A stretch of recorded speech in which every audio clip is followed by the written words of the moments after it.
Picture this: a tenant walks into their apartment after a long day, only to find their landlord has installed a bright pink toilet right in the middle of the living room.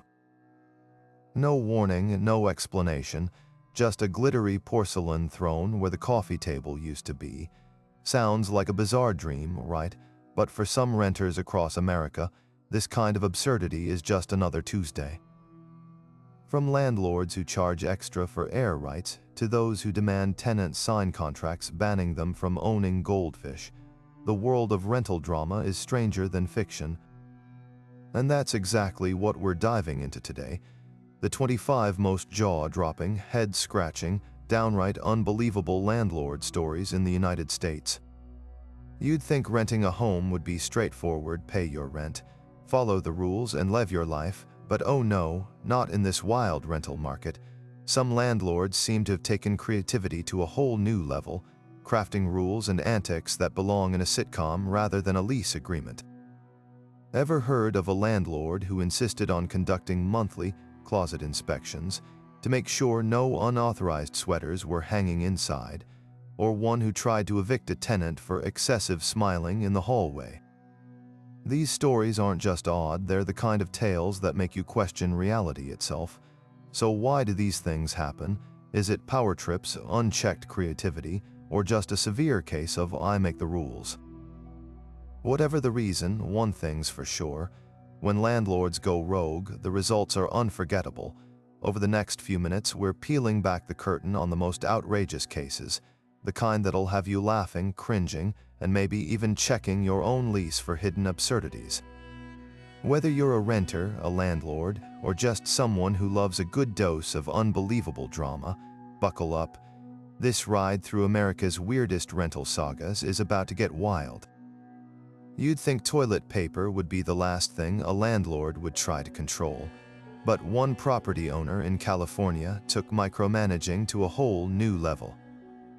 Tenants in a small apartment complex were shocked when they received an official notice taped to their doors: a strict toilet paper ration of 1 roll per person per week.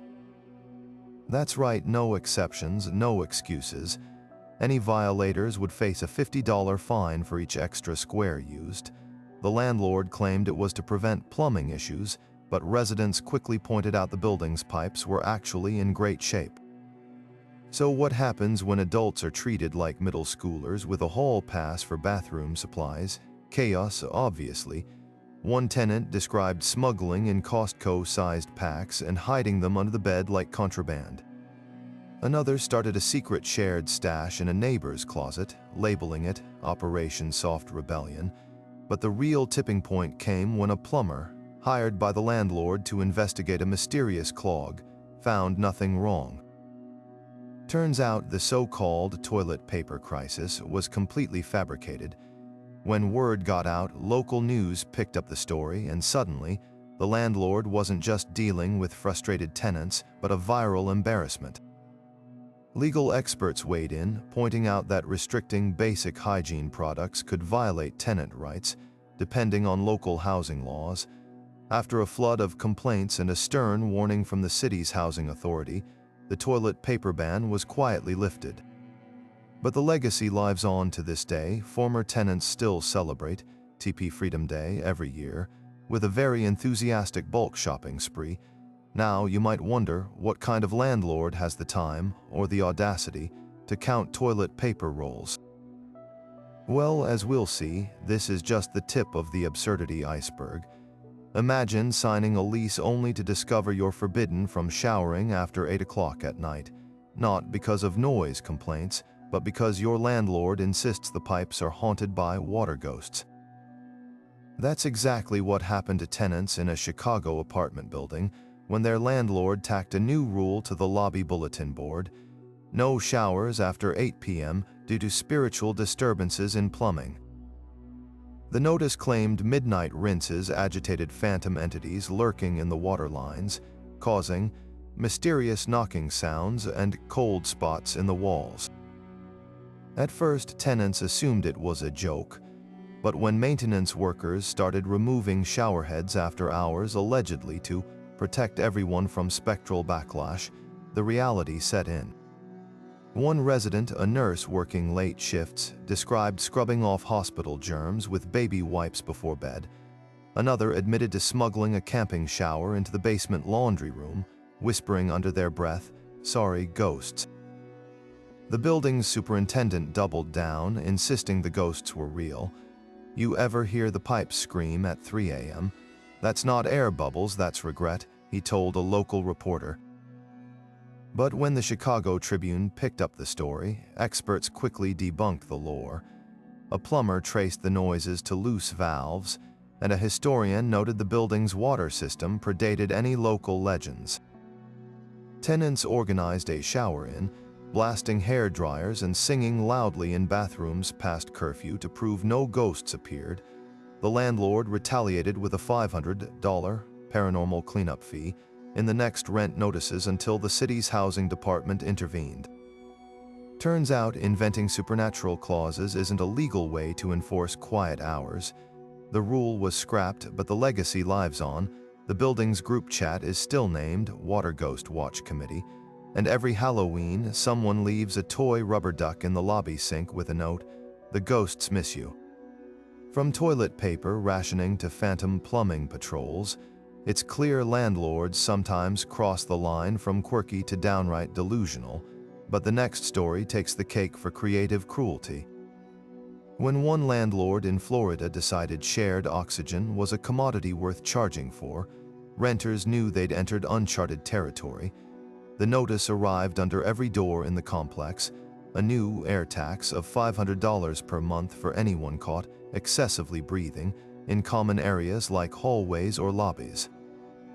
The justification: the landlord claimed high oxygen consumption by overly energetic breathers was driving up maintenance costs apparently.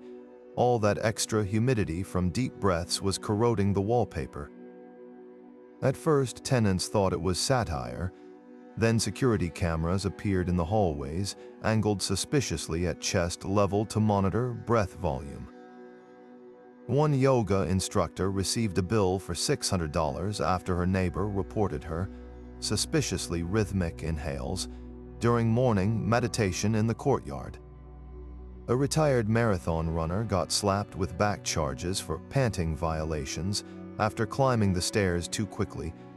The landlord even installed CO2 monitors normally used in offices to track air quality, but repurposed them as breath meters, complete with warning stickers that read, "Oxygen is a privilege, not a right."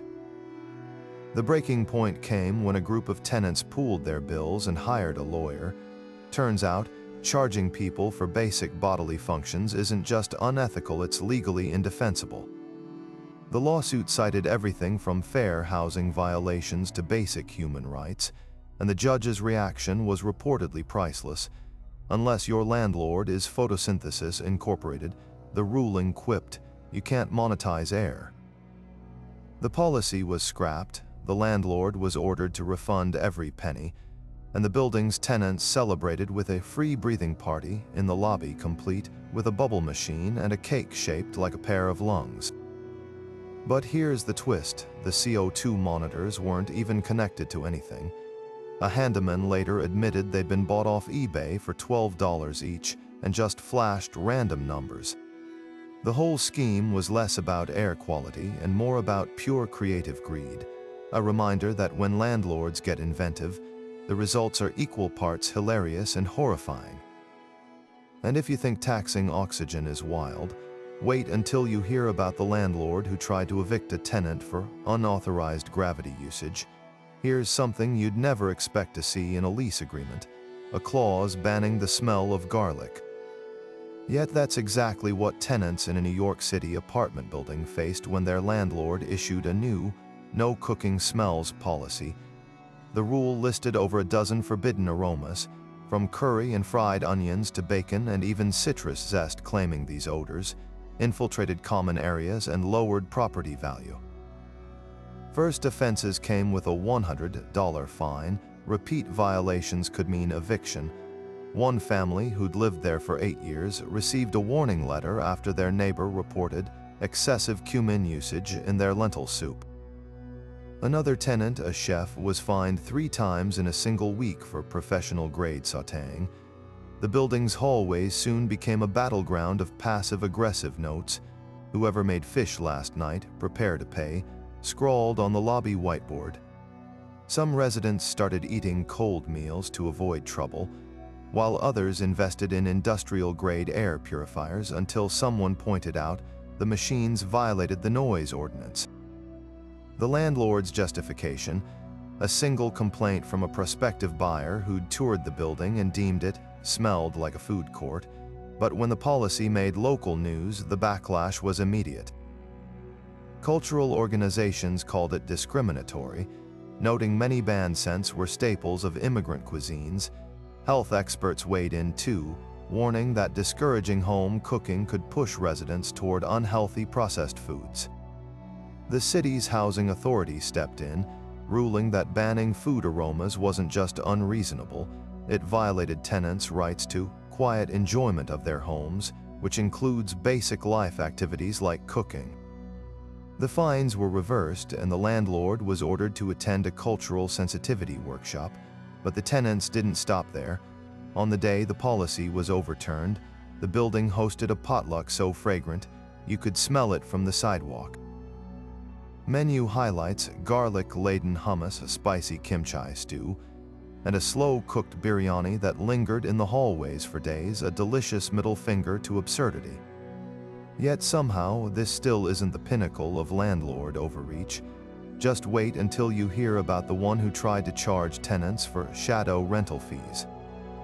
Some landlords take pet policies seriously, but one took it to surreal new heights by demanding formal job interviews for furry tenants. Welcome to the bizarre world of mandatory pet auditions, where dogs had to prove their worthiness with paw-some resumes and cats faced scrutiny over their conflict resolution skills. The policy started innocently enough. A Portland landlord announced all pets must be pre-approved before move-in, standard stuff, right? But then came the fine print. Each animal had to attend an in-person behavioral assessment, a 15-minute slot where they'd be evaluated on quietness, sociability, and contribution to community aesthetics. One tenant's pug was docked points for excessive snorting, while a hamster allegedly failed for lack of eye contact. Worse, a $50 interview fee per pet, non-refundable if rejected. Tenants quickly realized the absurdity. One creative renter, fed up after her goldfish was denied for low emotional intelligence, fought back with satire. She submitted a 3-page resume for her cat, Mr. Whiskers, listing skills like ninja-level curtain climbing and mouse toy deconstruction specialist.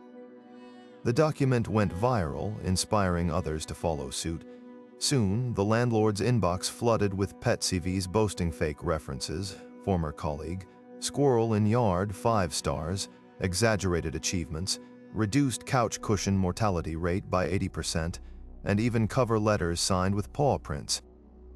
The media caught wind, and suddenly, local news stations were interviewing job-seeking pets on camera. A dachshund in a tiny tie barked his qualifications. A parrot squawked, "Hire me," during a Zoom call. The landlord, now a laughingstock, tried backtracking, claiming the interviews were team-building exercises. But the damage was done. Housing advocates pointed out that pet fees couldn't be arbitrary, and Oregon's tenant laws sided with the renters. The interviews were scrapped, though a few tenants kept the joke alive. To this day, the building's pet park features a wall of fame, with framed copies of the most absurd pet resumes, including one from a lizard who allegedly excelled at sunbathing and moral support. Because when landlords turn pet adoption into corporate hiring, the only logical response is to weaponize whimsy and maybe teach your guinea pig to shake hands for the next inspection. Some landlords treat adults like toddlers, but one took it to outrageous extremes by imposing a 9 p.m. bedtime for every tenant in the building. That's right, lights out, voices down, and absolutely no non-essential movement after the clock struck 9. The rule appeared in the lease's fine print, buried between boilerplate clauses about trash disposal and parking. Tenants only realized the severity when the landlord started patrolling hallways in slippers, knocking on doors to scold anyone caught watching TV past curfew. The justification, a handwritten note taped to the mailboxes, claimed nocturnal disruptions were causing energy imbalances in the building. One tenant, a bartender working late shifts, returned home to find her electricity mysteriously cut off twice. Another received a $75 fine for excessive microwave usage after reheating soup at 9:30.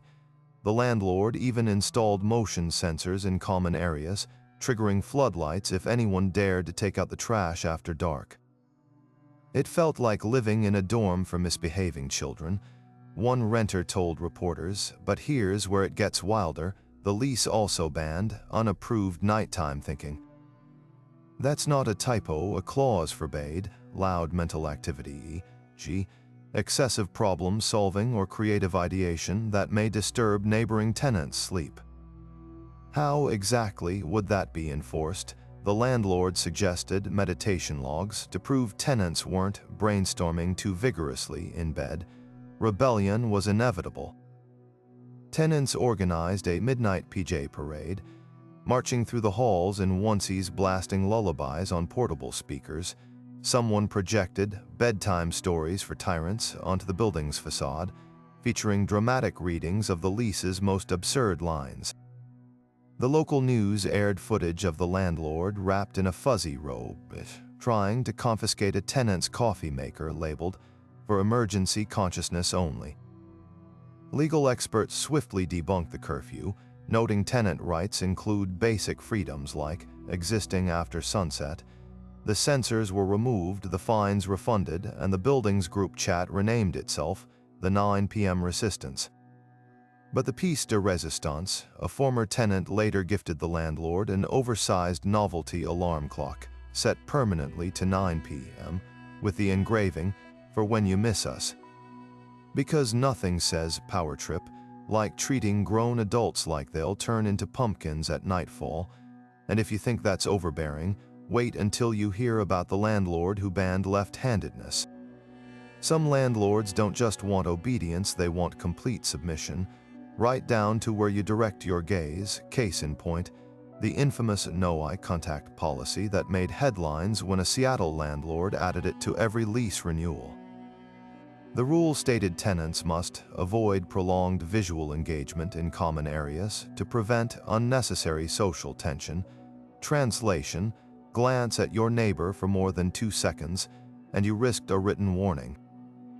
One tenant described tiptoeing past the mailboxes like a spy, staring firmly at his shoes while his landlord lurked nearby, clipboard in hand, ready to document violations. The lease even included a diagram of approved hallway behavior, with stick figures demonstrating safe, downward glances versus the dreaded confrontational stare. A local news station got hold of the document, and the clip of a reporter dramatically reenacting criminal eye contact with a potted plant went viral.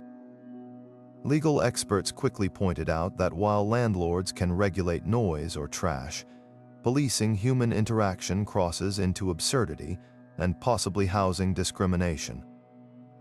The policy was scrapped after a tenant rights group threatened a lawsuit, but not before the building's group chat erupted with memes of celebrities making illegal eye contact. Just when you think it can't get weirder, along comes the silent walking fee, a New Orleans landlord's attempt to monetize footsteps. Tenants in a historic creaky floored building opened their monthly statements to find a new line item: ambient noise surcharge, $25. The explanation: the landlord claimed certain residents walked with excessive heel force, accelerating wear and tear on the wooden floors. One ballet dancer was charged double for her repetitive toe-to-heel impact, while a nurse working night shifts got fined for sneaker squeaks during her 3 a.m. returns. The breaking point came when a musician recorded his landlord's own thunderous footsteps during an inspection, then billed him $50 for hypocritical stomping. The story blew up after he posted the invoice online, complete with a sonogram of the landlord's decibel violations. Housing advocates stepped in, noting that charging for inherent qualities of a building, like old floors, is like taxing rain for being wet. The fees were reversed, but tenants got the last laugh. They pooled their refunds to buy the noisiest wooden clogs they could find and gifted them to the landlord with a note, "For your next inspection tour." Because nothing exposes the ridiculousness of power like a grown adult charging money for existing loudly in socks. And if you thought these were bizarre, brace yourself. The next story involves a landlord who tried to regulate tenants' dreams. Winter coats indoors in July. That was the reality for tenants in a Minnesota apartment building where the landlord declared eternal winter by locking every thermostat at 60 degrees Fahrenheit. No matter if it was a blizzard or a heat wave, the rules stood firm, 60 degrees, no exceptions. The building's super even boasted about his eco-friendly policy, claiming it saved energy. What he didn't mention, the heating system was ancient, and keeping it cranked low was cheaper than replacing it. Tenants quickly realized they were living in a sitcom-level absurdity. One nurse resorted to wearing ski gloves while typing work emails. A freelance artist duct-taped hand warmers to her chair just to keep her fingers nimble enough to paint. The breaking point came when a newborn's parents found their pediatrician writing a letter demanding livable conditions for infant humans, but the landlord's response was icy literally. He installed tamper-proof thermostat covers with alarms that blared if anyone dared adjust them. Enter the rebellion. A tech-savvy tenant reverse-engineered the thermostat's wiring, rigging it to a hidden external dial disguised as a bookshelf decoration. Others got creative hairdryers pointed at the sensors, crockpots boiling water beneath the vents, even a group of engineers who jury-rigged a pulley system using yarn and paper clips to nudge the dial undetected. The landlord, oblivious, kept praising the building's consistent climate, never noticing the suspicious spike in sweater donations to Unit 3B. The scheme collapsed when a local news crew investigated the Arctic apartments. Thermal cameras revealed windows wide open in winter not for air, but to trigger faulty sensors into thinking the place was freezing, forcing the heat to kick on. Public outcry followed, and inspectors condemned the policy as a health hazard masked as conservation. The landlord caved, but not before tenants celebrated their victory with a 60 degrees no more party complete with a sauna borrowed from the gym downstairs. Because when your landlord treats your home like a meat locker, the only logical response is to outsmart the system, or turn your living room into a very determined science experiment.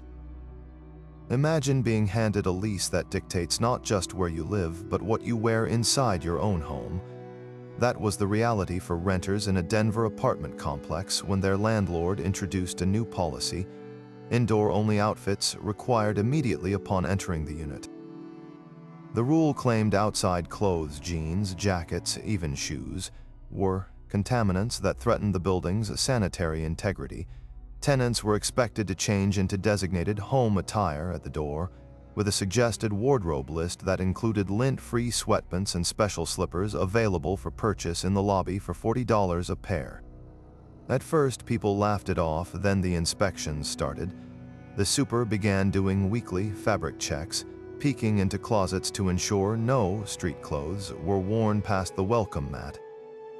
One tenant got a $75 fine for wearing her work scrubs on the couch.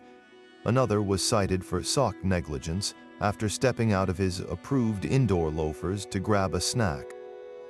The most absurd part, the lease required 2 separate laundry loads, one for inside clothes, one for outside, adding hundreds to utility bills.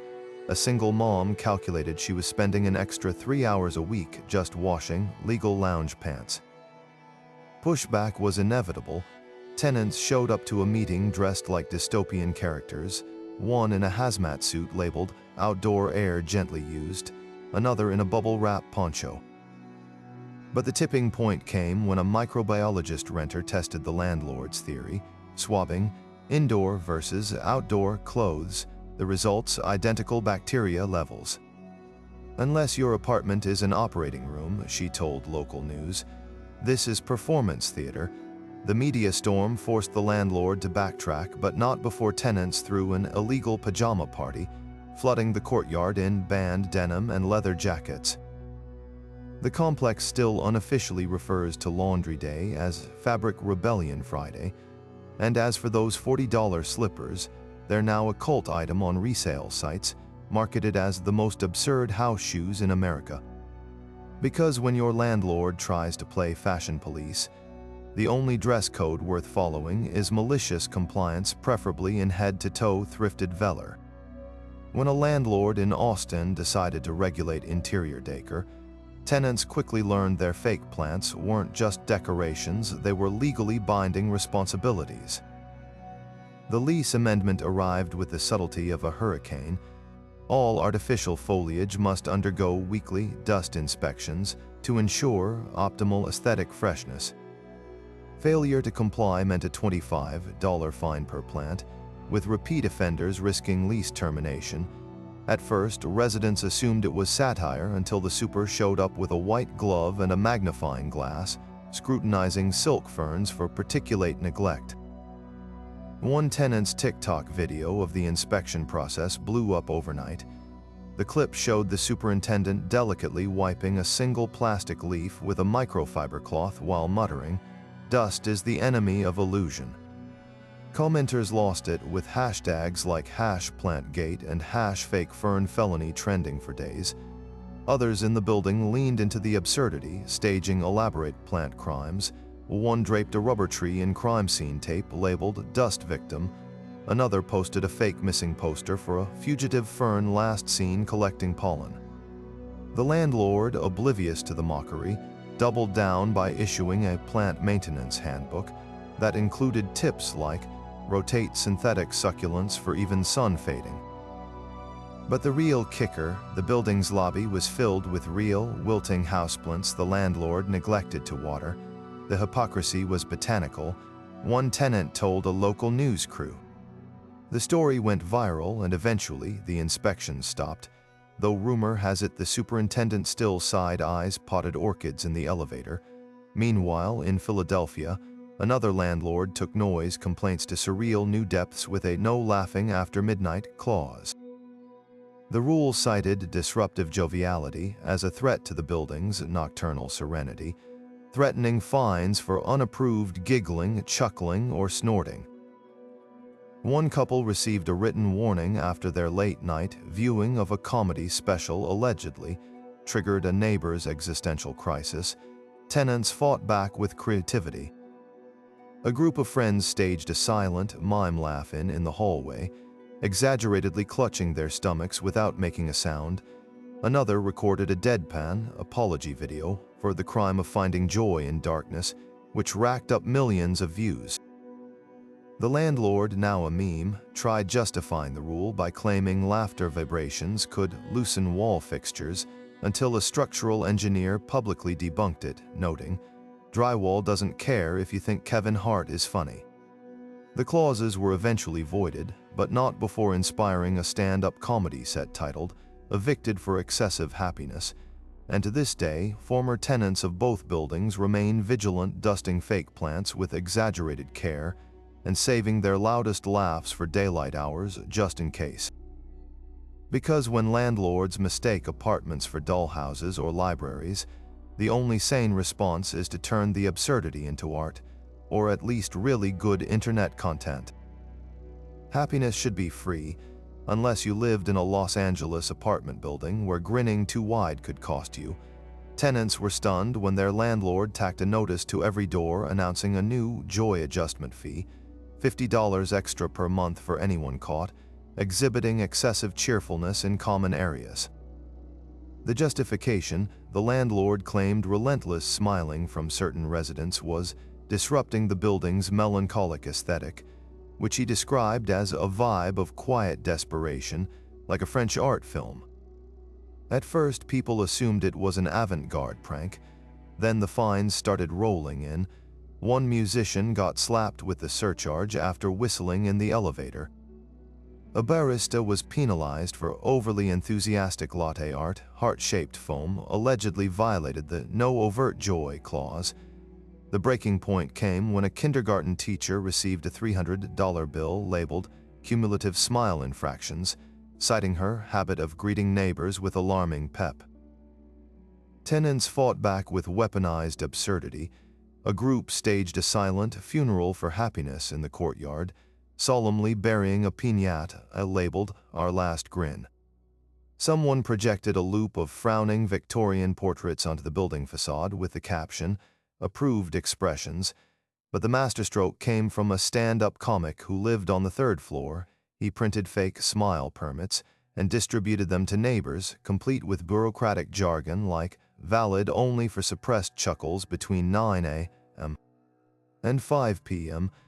The scheme collapsed when a tenant rights lawyer highlighted a California law prohibiting landlords from charging fees unrelated to actual housing costs.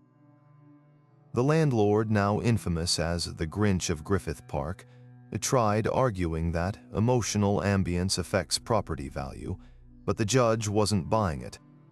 Ruling in favor of the tenant, she deadpanned, "Next you'll be taxing deep thoughts."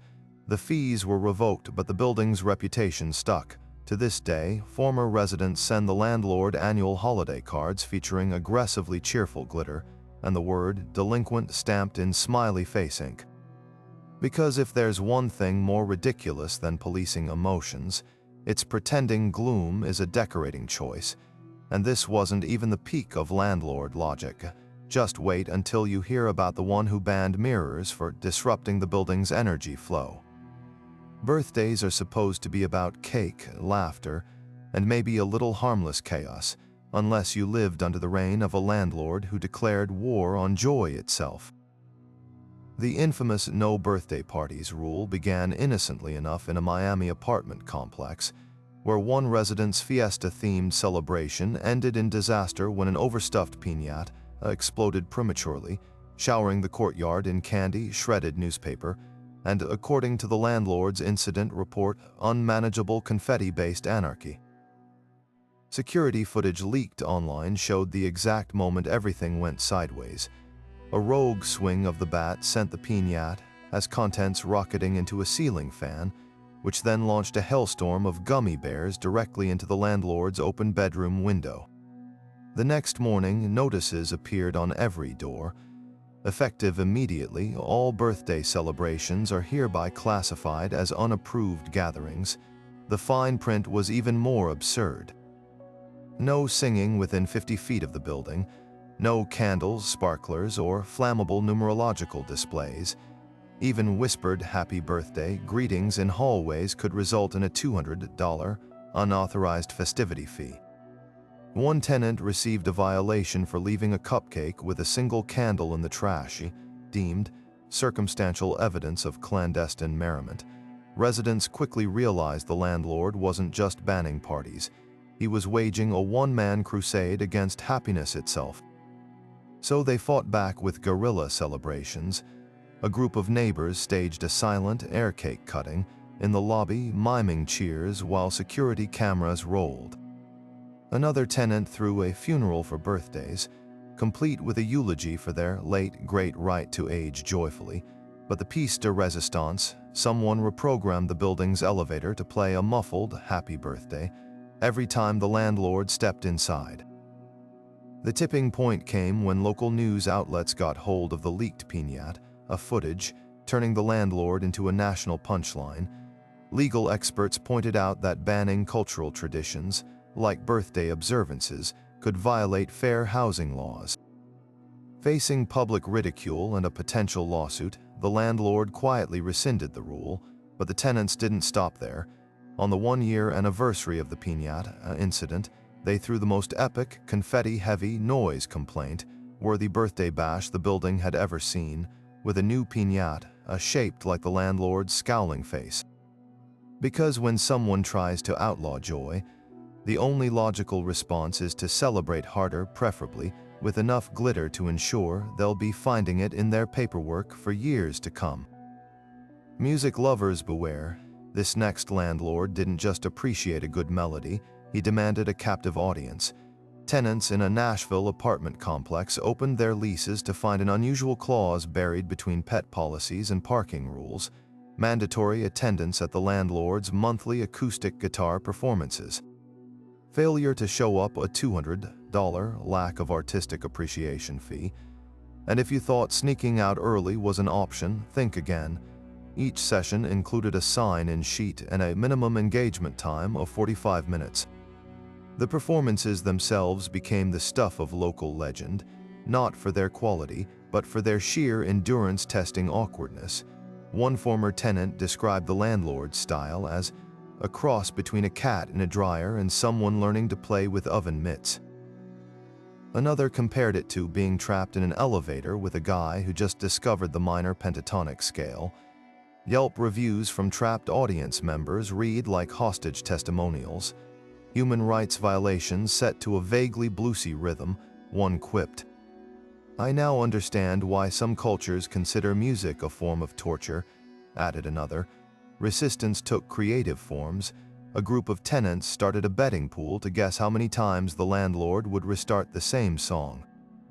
One musician in the building began subtly tuning a ukulele during performances, throwing the landlord off key until he stormed offstage. The final straw came when a tech-savvy renter hacked the building's Wi-Fi to autoplay actual professional guitar covers at maximum volume during the landlord's solos. Legal experts pointed out that forced cultural participation isn't in any standard lease agreement, and certainly not at $200 a pop. The clause was quietly removed after a local news segment aired footage of the landlord attempting to play Stairway to Heaven for the 17th time in one session. Though the performances stopped, the building's group chat remains a shrine to the trauma, with survivors still posting the occasional plink of a badly fretted chord as a coded cry for help.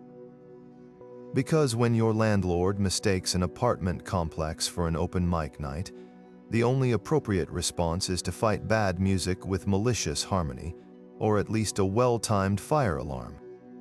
Some landlords don't just control your space, they try to control your aura.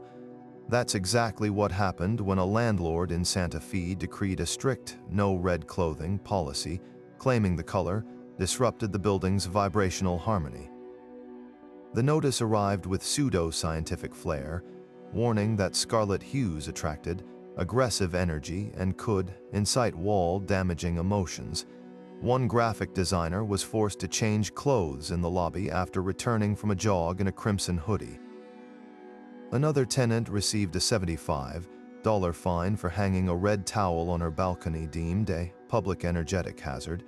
At first, residents humored the rule, swapping out ruby sweaters for approved beige and olive tones. But when the supers started patrolling the laundry room, confiscating rogue burgundy socks, patience wore thin.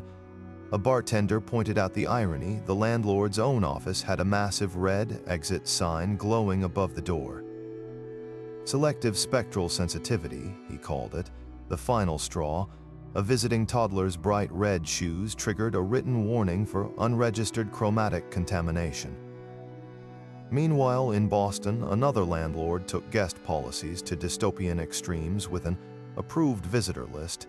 Tenants had to submit names, ID, and background checks for anyone entering their unit, including babysitters and pizza delivery guys, at least 14 days in advance.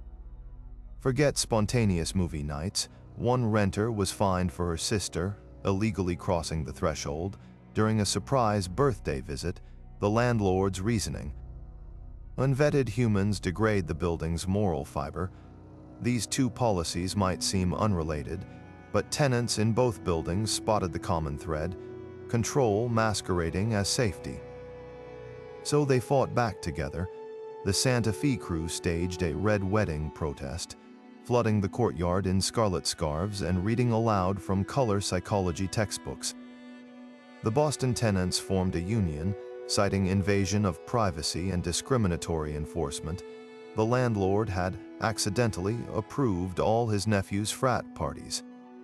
Legal teams pounced, noting you can't ban a color under fair housing laws, and requiring 2 weeks' notice for a takeout order violates basic tenant rights.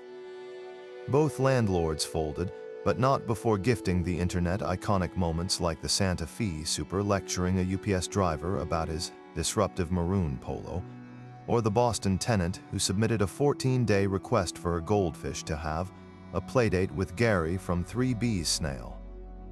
Because when landlords mistake apartments for cults or embassies, the only sane response is to weaponize the absurd, preferably while wearing head-to-toe vermilion. And if you think that's invasive, just wait until you hear about the landlord who installed mood ring doorknobs to monitor tenant emotions. Writing with your left hand shouldn't be a crime, but one landlord in Ohio seemed to disagree when he added a baffling clause to all lease agreements: no left-handed tenants. The policy stated that sinistral individuals, that's the fancy term for lefties, were prohibited from renting due to excessive spiral notebook waste and heightened risk of wall scuffing.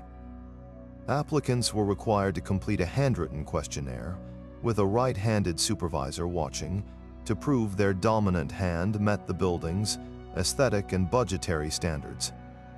One college student described being rejected mid-tour when she instinctively reached for a doorknob with her left hand. He gasped like I'd pulled out a flamethrower, she told local reporters. The landlord's logic, he claimed left-handed residents wore out wall paint faster from erratic elbow motion, and their counterclockwise handwriting allegedly made lease paperwork harder to file. But the real obsession, spiral notebooks, every lefty leaves wasted margins. He ranted in a now-deleted blog post, estimating that left-handed notebook abuse cost him thousands in unnecessary paper loss over the years. Tenant soon uncovered the truth. The building's super was a failed office supply salesman who'd stockpiled decades' worth of right-handed desk accessories in the basement. Outrage spread when a disabled veteran, a left-handed amputee, was denied housing despite federal protections under the ADA. Legal groups pounced, pointing out that handedness, while not a protected class, could intersect with disability rights if linked to neurological conditions. The lawsuits piled up, and the landlord's defense, spirals are sacred, didn't exactly sway the judge. Next, you'll ban people with big feet for excessive stair wear, the ruling quipped. Forced to reverse the policy, the landlord begrudgingly offered lefty kits, glue-bound notebooks, and object as a peace offering, but the story didn't end there. Former applicants organized a left-handers liberation day, flooding the building's lobby with ambidextrous scissors and southpaw baseball gloves. The piece de resistance, a mural painted entirely with left hands, spirals intentionally smudged on the formerly right hand, only leasing office wall. Because when landlords mistake quirks for crimes, the best revenge is proving your scuff-prone elbows can also wield a paintbrush.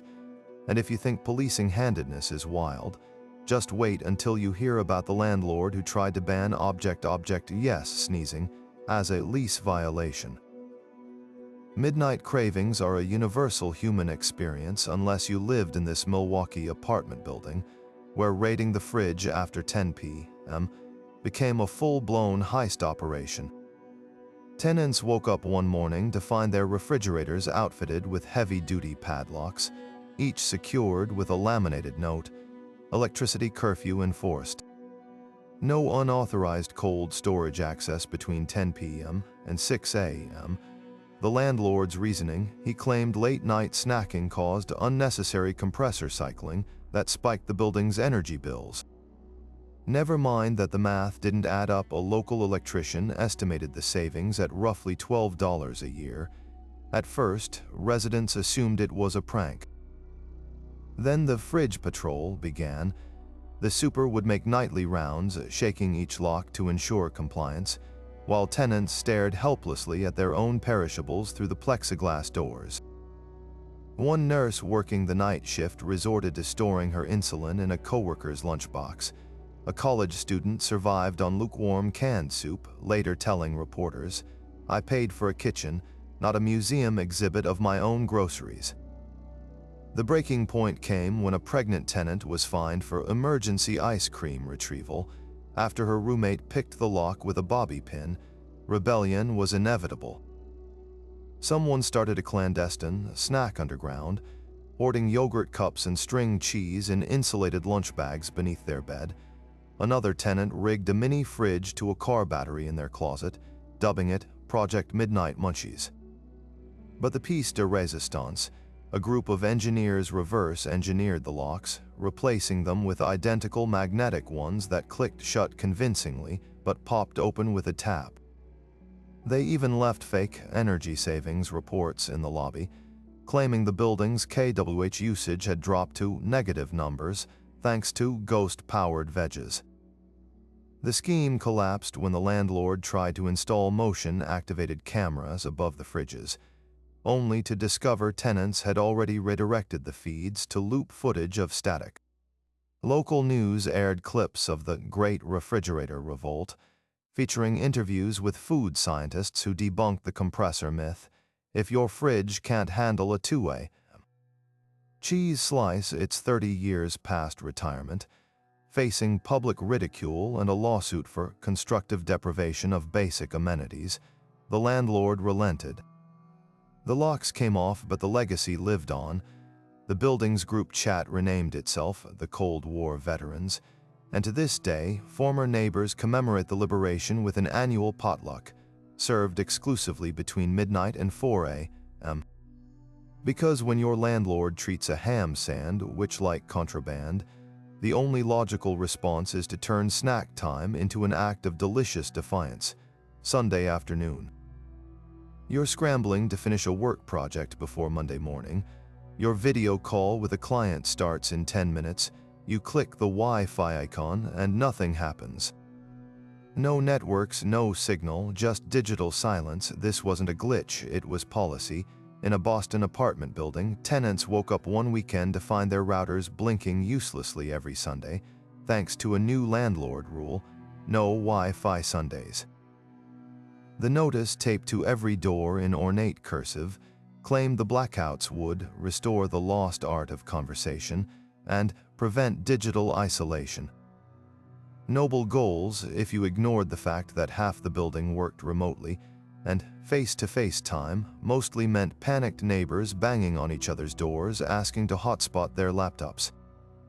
The landlord's vision of a tech-free utopia quickly collided with reality.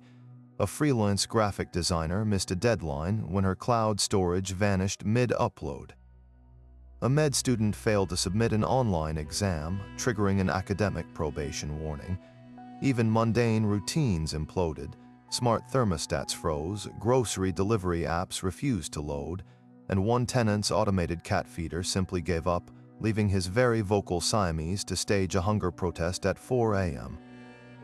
The building's group chat, ironically, became a 24/7 crisis hotline. Day 12 without internet, one resident posted, "My plants are thriving, but my career is not." Petitions circulated, citing everything from telehealth appointments to online therapy sessions, but the landlord, a self-proclaimed neo-Luddite, doubled down, even installing Faraday cage lining in common areas to block stray signals. His solution for remote workers: use the library. Never mind that the nearest one was a 30-minute bus ride away and closed on Sundays. The backlash reached a fever pitch when a cybersecurity analyst exposed the hypocrisy. The landlord's own office had uninterrupted Wi-Fi, which he used to live-stream his weekly ukulele performances. The revolt took a poetic turn. Tenants pooled their tech expertise to create a mesh network, bouncing signals through microwaves and Bluetooth devices like a digital game of telephone. Someone smuggled in a cell tower booster disguised as a potted plant. The local news aired footage of residents huddled around a single Ethernet cable like it was the last lifeboat on the Titanic. Legal experts finally intervened, noting that intentionally disabling essential utilities, yes, internet counts, violates implied habitability laws. The policy was scrapped, but not before the building's Wikipedia page was quietly edited to list it as the last internet-free colony in North America. And the landlord, he still hosts his ukulele streams every Sunday now with a disclaimer: Wi-Fi provided for artistic expression only, socializing optional.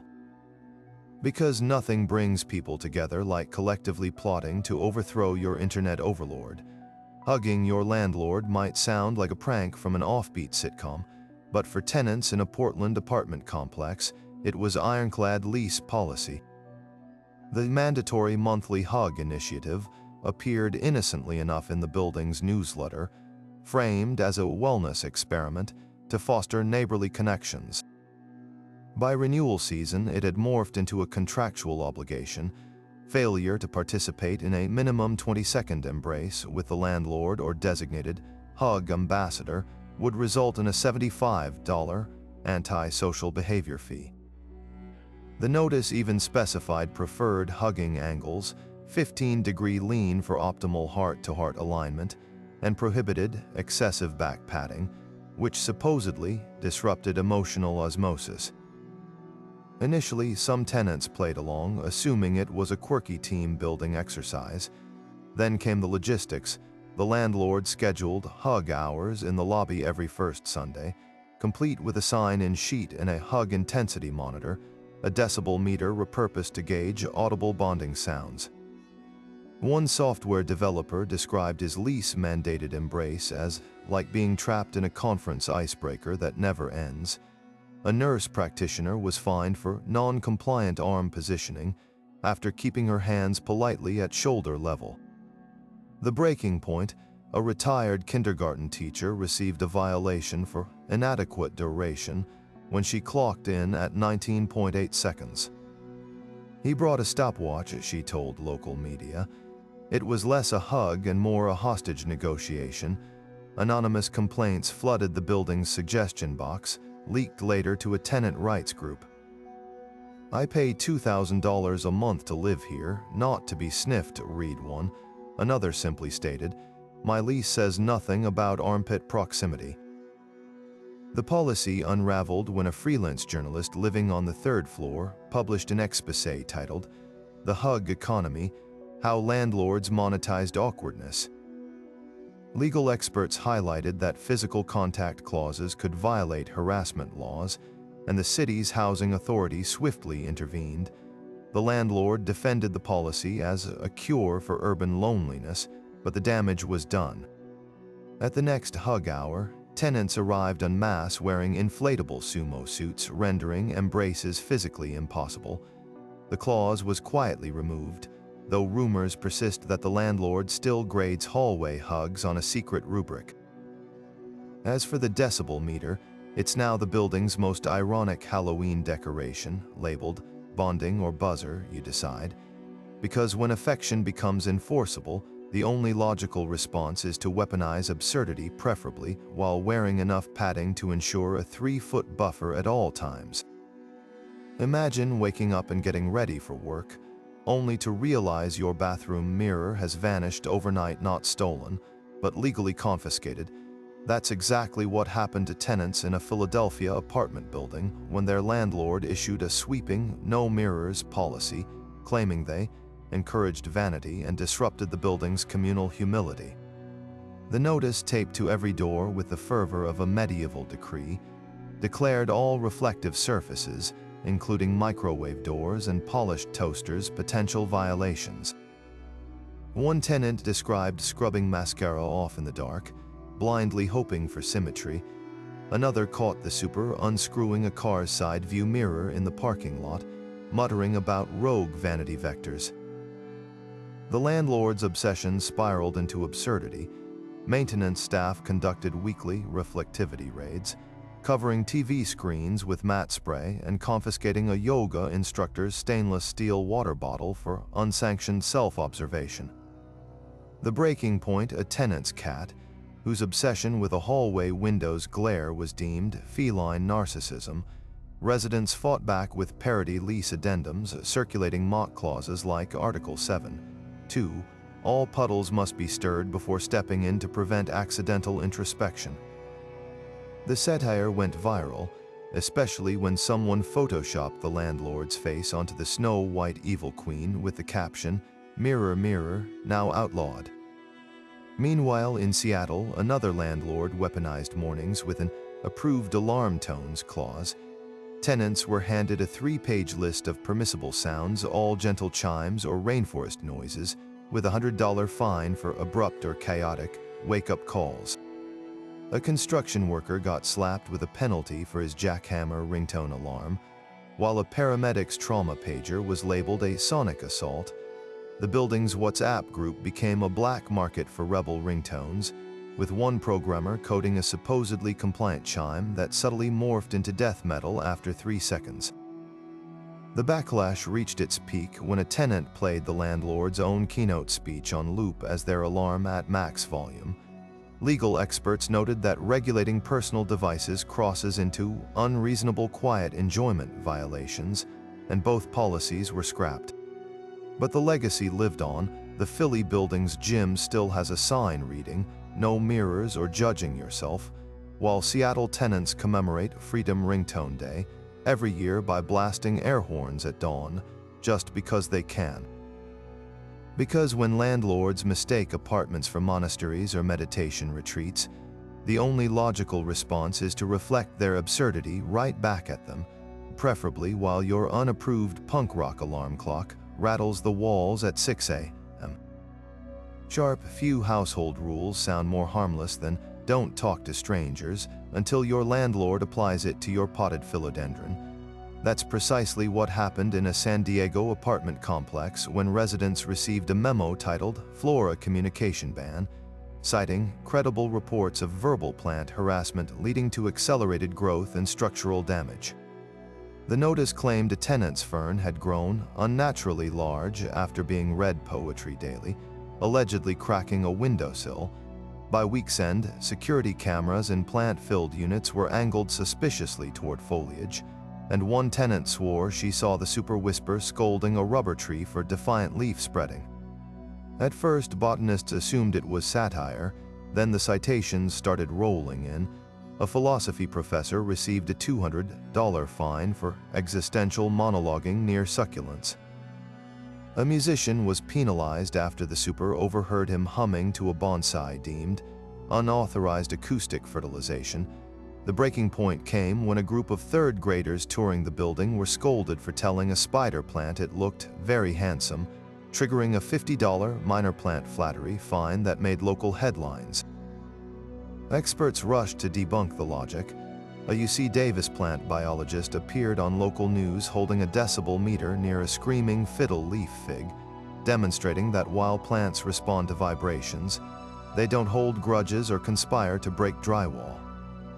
Meanwhile, the building's handyman let slip that the feral fern in question had actually been sitting in a leaky window frame for years, a fact conveniently omitted from the incident report. Tenants weaponized irony. One stuck googly eyes on every houseplant and renamed them silent witnesses. Another played nature documentaries at full volume, arguing that if David Attenborough could narrate to plants globally, surely renters could too. The policy collapsed when a lawyer pointed out the landlord's office had a notorious Plant of the Month club, with members encouraged to chat up your greenery for optimal morale. Facing hypocrisy claims, the rule was revoked, though rumor has it the super still side eyes any resident caught mouthing "good morning" to a peace lily. Because when your landlord mistakes your apartment for a botanical boot camp, the only logical response is to stage a one-man production of Little Shop of Horrors, preferably starring the most aggressively cheerful sunflower you can find. Renting a haunted apartment might sound like a Halloween special, but for tenants in a New Orleans complex, it became a year-round surcharge. The ghost rent clause arrived via an ominously worded addendum slipped under every door. Historic energy surcharge, $50 monthly for spiritual cohabitation. The landlord claimed the building was a hotspot for residual paranormal activity, citing documented cold spots and mysterious footsteps as justification for the extra fee. To prove it, he even provided blurry Polaroids of orbs hovering near the laundry room, though sharp-eyed tenants quickly recognized them as dust motes backlit by a flashlight. At first, residents assumed it was a joke. Then the ghost inspections began. The super would arrive unannounced with an EMF detector, actually a garage door opener with a glued-on antenna, and declare certain units high spirit zones based on where the device randomly beeped. One tenant received a $100 ectoplasm cleanup fee after spilling yogurt on the carpet. Another was cited for unauthorized seance activity when her book club watched a horror movie with the lights off. The breaking point: a visiting paranormal investigator and skeptical tenant's cousins scanned the building and found zero evidence of hauntings, just some creaky pipes and a family of raccoons in the attic. Prankster tenants saw an opportunity. They staged their own hauntings, rigging fishing line to sway curtains and hiding Bluetooth speakers to play faint moans. One couple submitted a photo of their ghost cat, a stuffed animal tossed midair, as proof they deserved a pet spirit discount. The landlord, oblivious to the sabotage, doubled down by hosting a building séance to negotiate peace with the entities, complete with a tip jar labeled Spirit Appreciation Fund. The scheme collapsed when a local news crew investigated.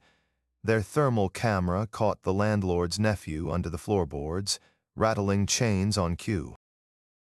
The housing authority dismissed the fees as imaginative grifting, ordering refunds and a mandatory class on non-fictional lease clauses, but the tenants didn't stop there. On the anniversary of the ghost rent scandal, they papered the lobby with fake vintage, spirit-wanted posters offering rewards for any poltergeist who can haunt our landlord's golf clubs. Because when your landlord monetizes make-believe, the only logical response is to out-haunt the haunters, preferably with a Bluetooth speaker and a well-timed gust of wind. Behind every absurd landlord story lies a legal battlefield where tenant rights collide with creative, and often unenforceable, power grabs. Housing attorneys have seen it all, from clauses banning left-handedness to fines for excessive happiness, and their verdict is unanimous. Just because a rule makes it into a lease doesn't make it legal. Take the infamous ghost rent case in New Orleans. While the landlord framed it as a historic energy surcharge, tenant lawyers quickly flagged it as a textbook example of an unconscionable fee, a charge so outrageous no court would enforce it. Similar logic dismantled the Portland mandatory hug policy. As one employment attorney noted, physical contact clauses aren't just creepy, they're potential harassment suits waiting to happen. Discrimination claims often lurk beneath the weirdness. When the Ohio landlord banned left-handed tenants, fair housing advocates pounced. While handedness isn't a protected class, the ADA considers conditions like cerebral palsy that may require left-hand dominance. Policies that disproportionately impact disabled tenants can still violate fair housing laws, explains a civil rights attorney who helped overturn the rule. Likewise, the no cooking smells ban in New York drew scrutiny for targeting immigrant cuisines. Housing authorities ruled it a de facto form of cultural discrimination, citing precedent from a Minnesota case where curry bans were deemed unlawful. Then there's the recurring theme of landlords inventing problems to justify fines. The toilet paper ration in California, a plumber testified the building's pipes were code compliant, exposing the policy as pure profit-seeking. Landlords can't monetize imaginary maintenance issues, notes a tenant rights lawyer, referencing a Colorado ruling that struck down phantom plumbing fees.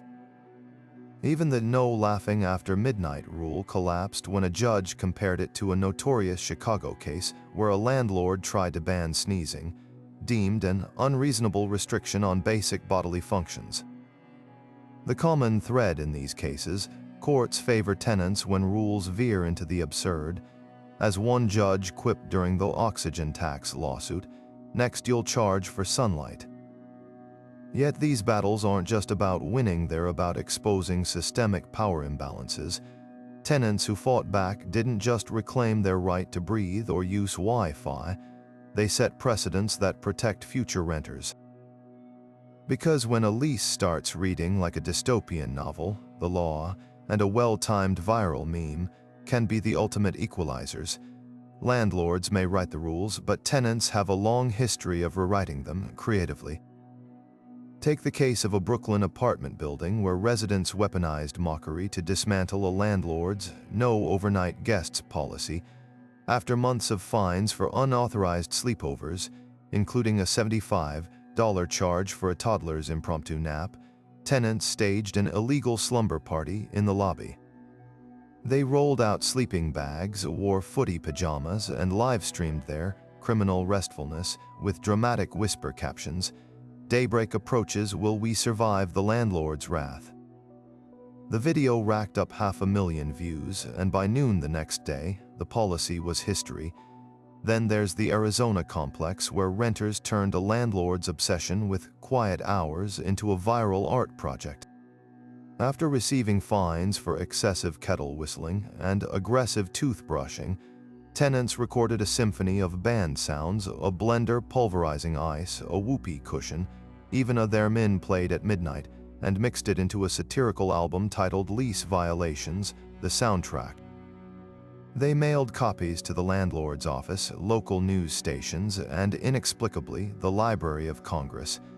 The media frenzy that followed exposed the rules as unenforceable, and the landlord scrapped them within a week. But the crown jewel of tenant rebellion, the TikTok takeover that toppled a Miami landlord's no laughter clause, after a stand-up comic was fined for disruptive giggling during his own Netflix special, his roommate filmed him reading the violation notice in deadpan horror.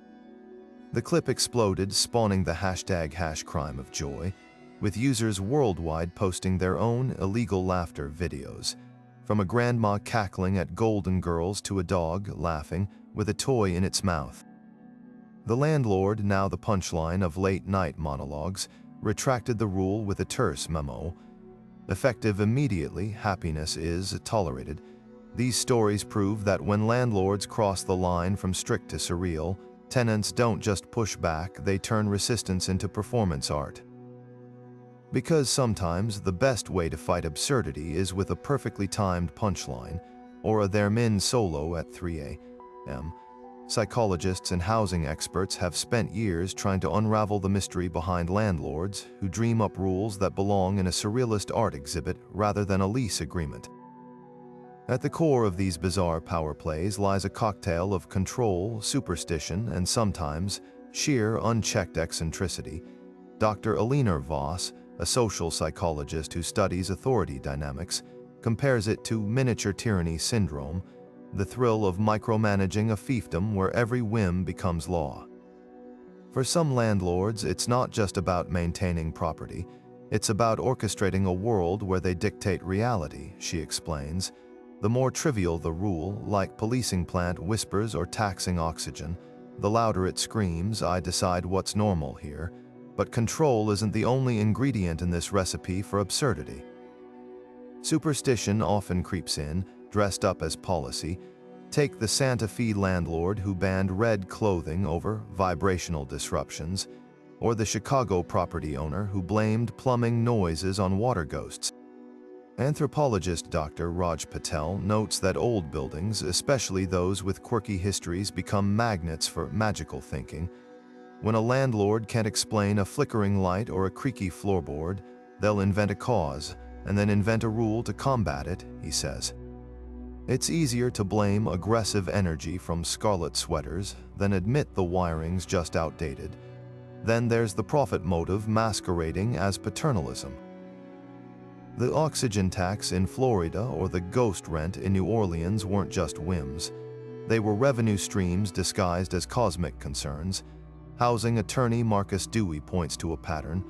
Absurd fees often target necessities, air, light, laughter, because they're inelastic. You can't stop breathing to avoid a surcharge.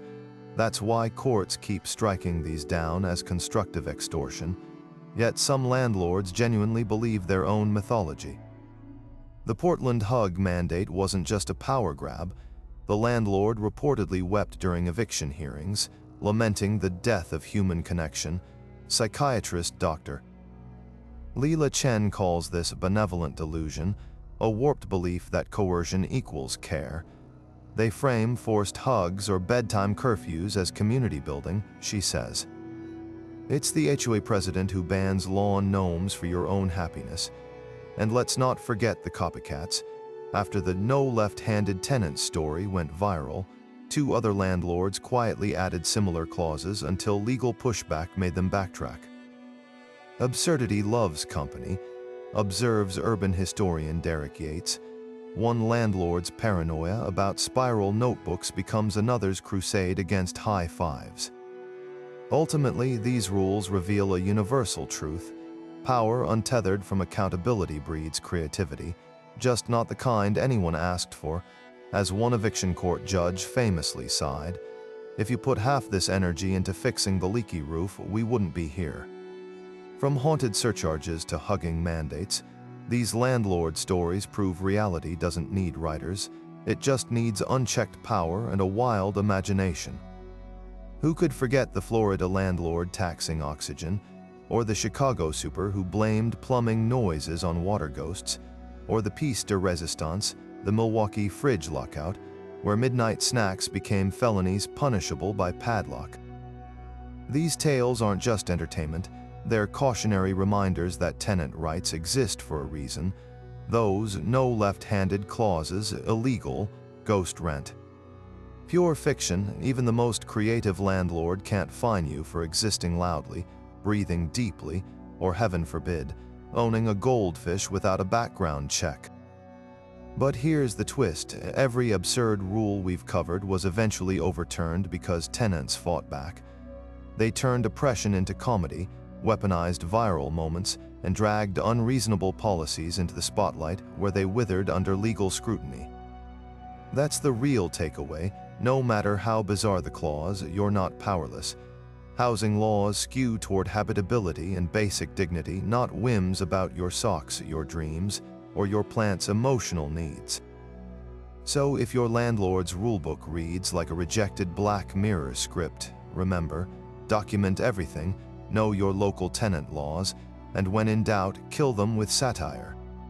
Better yet, drop your own absurd landlord stories below, because if there's one thing we've learned, it's that for every ridiculous rule we've covered, there are 10 more waiting in the comments.